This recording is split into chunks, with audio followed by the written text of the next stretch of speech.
ಬೆಳಗಾವಿಯಲ್ಲಿ ನಕಲಿ ಪತ್ರಕರ್ತರಿಂದ ಬ್ಲಾಕ್ಮೇಲ್ ಕೇಸ್ಗೆ ಸಂಬಂಧಪಟ್ಟಂಗೆ ಕೇವಲ ಮಹಿಳಾ ಅಧಿಕಾರಿ ಅಷ್ಟೇ ಅಲ್ಲ, ಪುರುಷ ಅಧಿಕಾರಿಗೂ ಕೂಡ ಇವರು ಬ್ಲಾಕ್ಮೇಲ್ ಮಾಡಿದ್ರು.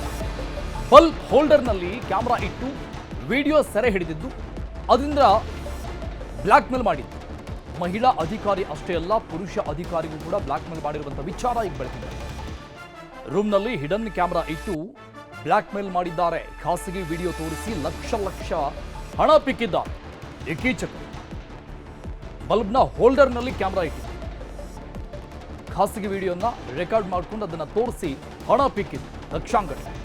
ಮೊಬೈಲ್ ರಿಟ್ರೀವ್ ವೇಳೆ ಬ್ಲಾಕ್ಮೇಲ್ ಸತ್ಯ ಬಯಲಾಗಿದೆ.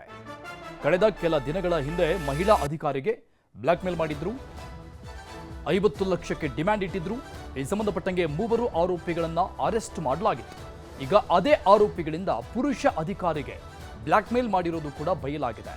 ಯಾವಾಗ ಇವರ ಮೊಬೈಲ್ ಫೋನ್ ಅನ್ನ ರಿಟ್ರೀವ್ ಮಾಡಲಾಯಿತು, ಆಗ ಆ ವಿಡಿಯೋ ನೋಡಿ ಗೊತ್ತಾಗಿರುವಂತಹ ವಿಚಾರ ಇದೆ. ಸಮೀರ್ ಶೇಖ್, ಅಬ್ದುಲ್ ರಶೀದ್, ಮಕಾನ್ದಾರ್, ಮೊಹಮ್ಮದ್ ಬಾಳೆಕುಂದ್ರಿ ವಶಕ್ಕೆ ಪಡೆಯಲಾಗಿದೆ. ಇದೇ ಆರೋಪಿಗಳ ಮೊಬೈಲ್ನಲ್ಲಿ ಪುರುಷ ಅಧಿಕಾರಿಗೆ ಬೆದರಿಸಿದಂತಹ ರಹಸ್ಯ ಬ್ಲಾಕ್ಮೇಲ್ ಮಾಡಿರುವಂತಹ ಆ ಒಂದು ವಿಡಿಯೋ ಸಿಕ್ಕಿರುವಂಥದ್ದು.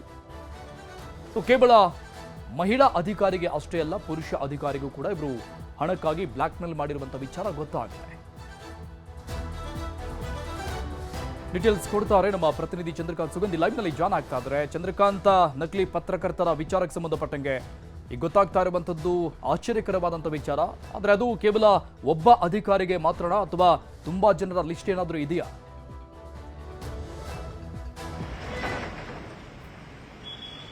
ಅರುಣುಗಾರ್, ಬೆಳಗಾವಿ ಜಿಲ್ಲೆಯಲ್ಲಿ ಮಹಿಳಾ ಅಧಿಕಾರಿಯೊಬ್ಬರ ಮನೆ ಹೋಲ್ಡರ್ನಲ್ಲಿ ಕ್ಯಾಮೆರಾಗಳನ್ನಿಟ್ಟು ಅವರ ಮನೆಯಲ್ಲಿರ್ತಕ್ಕಂಥ ಖಾಸಗಿ ದೃಶ್ಯಗಳನ್ನು ಸಂಗ್ರಹಿಸಿ ಅವರಿಗೆ 50 ಲಕ್ಷಕ್ಕೆ ಬೇಡಿಕೆ ಇಟ್ಟ ಪ್ರಕರಣಕ್ಕೆ ಸಂಬಂಧಪಟ್ಟಂತೆ ಗೋಕಾಕ್ ಮೂಲದ ನಕಲಿ ಪತ್ರಕರ್ತ ರಶೀದ್ ಮಕಾಂದಾರ್ ಸೇರಿದಂತೆ 3 ಇತ್ತೀಚೆಗೆ ಬೆಳಗಾವಿಯ ಮಾಳಮಾರುತಿ ಪೊಲೀಸರು ಬಂಧಿಸಿದ್ರು.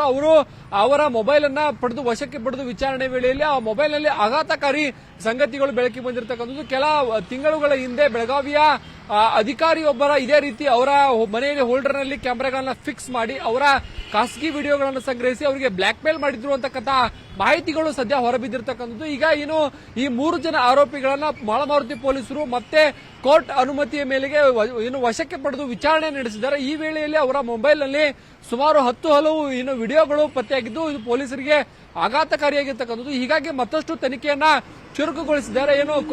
ಹಿಂಡಲಗಾಲ್ ಜೈಲಿನಲ್ಲಿದ್ದಂತಹ ರಶೀದ್ ಮಕಾಂದಾರ್ ಮತ್ತು ಆತನ ಇಬ್ಬರು ಸಹಚರರನ್ನ ವಶಕ್ಕೆ ಪಡೆದು ಈಗ ವಿಚಾರಣೆಯನ್ನ ತೀವ್ರಗೊಳಿಸಲಾಗಿರ್ತಕ್ಕಂಥದ್ದು. ಇನ್ನೂ ಎಷ್ಟು ಜನ ಅಧಿಕಾರಿಗಳಿಗೆ ಈ ರೀತಿ ಬ್ಲಾಕ್ ಮೇಲ್ ಮಾಡಿದ್ರು ಅನ್ನೋದ್ರ ಬಗ್ಗೆ ಈಗ ಪೊಲೀಸರು ತನಿಖೆಯನ್ನ ಆರಂಭಿಸಿದ್ದಾರೆ. ಅರುಣುಗಾರ್, ಓಕೆ ಚಂದ್ರಕಾಂತ್, ಟೋಟಲಿ ಎಷ್ಟು ಹಣವನ್ನ ಇವರು ಈ ರೀತಿಯಾಗಿ ಬ್ಲಾಕ್ ಮೇಲ್ ಮಾಡಿ ಸಂಪಾದನೆ ಮಾಡಿರುವಂತದ್ದು ಅದೇನಾದ್ರೂ ಗೊತ್ತಾಗ್ತಾ ಇದೆಯಾ ತನಿಖೆಯಲ್ಲಿ?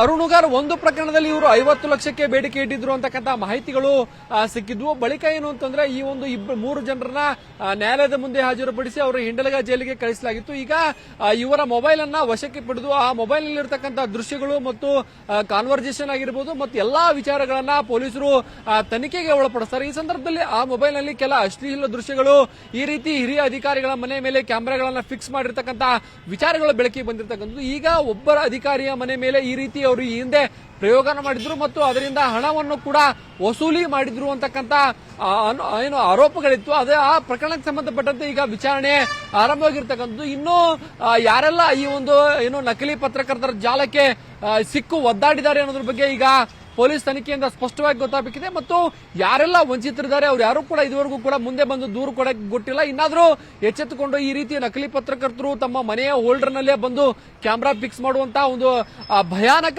ಒಂದು ಐಡಿಯಾ ಏನಿದೆ, ಇದು ಸಾಕಷ್ಟು ತಲ್ಲಣವನ್ನ ಮೂಡಿಸಿರ್ತಕ್ಕಂಥದ್ದು. ಅನೇಕ ಹಿರಿಯ ಅಧಿಕಾರಿಗಳು ಇವರ ಜಾಲಕ್ಕೆ ಒಳಗಾಗಿರುವಂತಹ ಸಾಧ್ಯತೆ ಇದೆ. ಯಾರೆಲ್ಲ ವಂಚನೆಗೊಳಗಾಗಿದ್ದಾರೆ ಅವರೆಲ್ಲ ಮುಂದೆ ಬರಬೇಕು ಅಂತಕ್ಕಂಥ ಒತ್ತಾಯ ಕೂಡ ಇರತಕ್ಕಂಥದ್ದು. ಈಗ ಮತ್ತೊಬ್ಬ ಅಧಿಕಾರಿಯ ವಿಡಿಯೋಗಳು ಇವರ ಮೊಬೈಲ್ ತನಿಖೆ ವೇಳೆಯಲ್ಲಿ ಪತ್ತೆಯಾಗಿದ್ದು ಆಘಾತಕಾರಿ ಸಂಗತಿ ಆಗಿರ್ತಕ್ಕಂಥದ್ದು. ಈಗ ಈ 3 ಜನರನ್ನ ಮತ್ತೆ 3 ದಿನಗಳ ಕಾಲ ವಶಕ್ಕೆ ಪಡೆದು ವಿಚಾರಣೆಗೆ ಬೆಳಗಾವಿ ಪೊಲೀಸರು ಒಳಪಡಿಸಿದ್ದಾರೆ. ಅರುಣುಗಾರ್, ಆಮೇಲೆ ಒಂದು ಸ್ಪಷ್ಟ ಆಗ್ತಾ ಇದೆ ಚಂದ್ರಕಾಂತ್, ಇವರು ತುಂಬಾ ದಿನದಿಂದ ಸ್ಕೆಚ್ ಹಾಕೊಂಡಿದ್ರು ಅಂತ ಕಾಣಿಸುತ್ತೆ. ಕೇವಲ ಗೌರ್ಮೆಂಟ್ ಎಂಪ್ಲಾಯೀಸ್ಗಳನ್ನೇ ಟಾರ್ಗೆಟ್ ಮಾಡ್ತಾ ಇದ್ರು ಅಂತ ಸ್ಪಷ್ಟವಾಗಿ ಗೊತ್ತಾಗ್ತಾ ಇದೆ.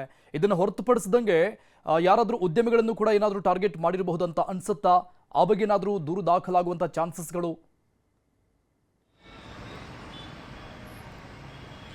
ಅರುಣಗಾರ್ ಬೆಳಗಾವಿ ಜಿಲ್ಲೆಯ ಮಹಿಳಾ ಅಧಿಕಾರಿಯೊಬ್ಬರು ನಗರ ಪೊಲೀಸ್ ಆಯುಕ್ತರಿಗೆ ಒಂದು ದೂರನ್ನ ಕೊಡ್ತಾರೆ. ದೂರ ಏನು ಅಂತಂದ್ರೆ ನನ್ನ ಅಶ್ಲೀಲ ವಿಡಿಯೋಗಳನ್ನ ಸಂಗ್ರಹಿಸಿ, ನನ್ನ ಮನೆಯಲ್ಲಿ ಖಾಸಗಿ ದೃಶ್ಯಗಳನ್ನು ಸಂಗ್ರಹಿಸಿ ನನಗೆ 50 ಲಕ್ಷಕ್ಕೆ ಬೇಡಿಕೆ ಇಟ್ಟಿದ್ರು ಅಂತ. ಆ ಬಳಿಕ ಈ ಒಂದು ಪ್ರಕರಣ ಬಯಲಾಗುತ್ತೆ. ಇದು ಕೇವಲ ಆ ಮಹಿಳಾ ಅಧಿಕಾರಿ ಅಲ್ಲ, ಇನ್ನು ಅನೇಕರು ಈ ರೀತಿ ಬಲಿಯಾಗಿದ್ದಾರೆ. ಈ ರೀತಿ ಅವರ ಖಾಸಗಿ ಕ್ಷಣಗಳನ್ನ ಸಂಗ್ರಹಿಸಿ ಮತ್ತು ಅವರಿಗೆ ಬ್ಲಾಕ್ ಮೇಲ್ ಮಾಡಿದ್ದಾರೆ ಅಂತಕ್ಕಂಥ ಮಾಹಿತಿ ಇರತಕ್ಕಂಥದ್ದು. ಈಗ ಬೆಳಗಾವಿಯ ಮಾಳಮಾರುತಿ ಪೊಲೀಸರು 2 ಪ್ರಕರಣಗಳನ್ನ ಈ ಒಂದು ವಿಚಾರದಲ್ಲಿ ಈಗ ಬಯಲಿಗೆಳೆದಿರ್ತಕ್ಕಂಥದ್ದು. ಇನ್ನು ಎಷ್ಟು ಜನ ಅಧಿಕಾರಿಗಳು ಈ ರೀತಿ ವಂಚನೆಗೆ ಒಳಗಾಗಿದ್ದಾರೆ, ಈ ರೀತಿ ಏನು ಬ್ಲಾಕ್ ಮೇಲ್ಗೆ ಒಳಗಾಗಿದ್ದಾರೆ ಅನ್ನೋದ್ರ ಬಗ್ಗೆ ಪೊಲೀಸರು ತನಿಖೆಯನ್ನು ನಡೆಸ್ತಾ ಇದ್ದಾರೆ. ಮತ್ತು ಇಲ್ಲಿ ಸಿಕ್ಕಂತ ಮೊಬೈಲ್ಗಳನ್ನು ಆಧರಿಸಿ ಪೊಲೀಸರು ಏನು ತನಿಖೆಯನ್ನು ನಡೆದಿರ್ತಕ್ಕಂಥದ್ದು. ಮನೆಯಲ್ಲಿ ಸುಮಾರು ಹೋಲ್ಡರ್ಗಳಲ್ಲಿ ಕ್ಯಾಮೆರಾಗಳನ್ನು ಫಿಕ್ಸ್ ಮಾಡ್ತಾರೆ ಮತ್ತು ಅದರಲ್ಲಿ ಮೆಮರಿ ಕಾರ್ಡ್ಗಳನ್ನು ಹಾಕ್ತಕ್ಕಂಥದ್ದು. ಅದರಲ್ಲಿ ಮೆಮರಿ ಕಾರ್ಡ್ ನಲ್ಲಿ ಸಂಗ್ರಹವಾದಂತಹ ವಿಡಿಯೋಗಳನ್ನು ಇಟ್ಕೊಂಡು ಅಧಿಕಾರಿಗಳಿಗೆ ಬ್ಲಾಕ್ ಮೇಲ್ ಮಾಡಿದ್ರು. ಸದ್ಯ ಇವರು ಜಿಲ್ಲಾ ಮಟ್ಟದ ಅಧಿಕಾರಿಗಳನ್ನ ಟಾರ್ಗೆಟ್ ಮಾಡಿದ್ರು ಅಂತಕ್ಕಂಥ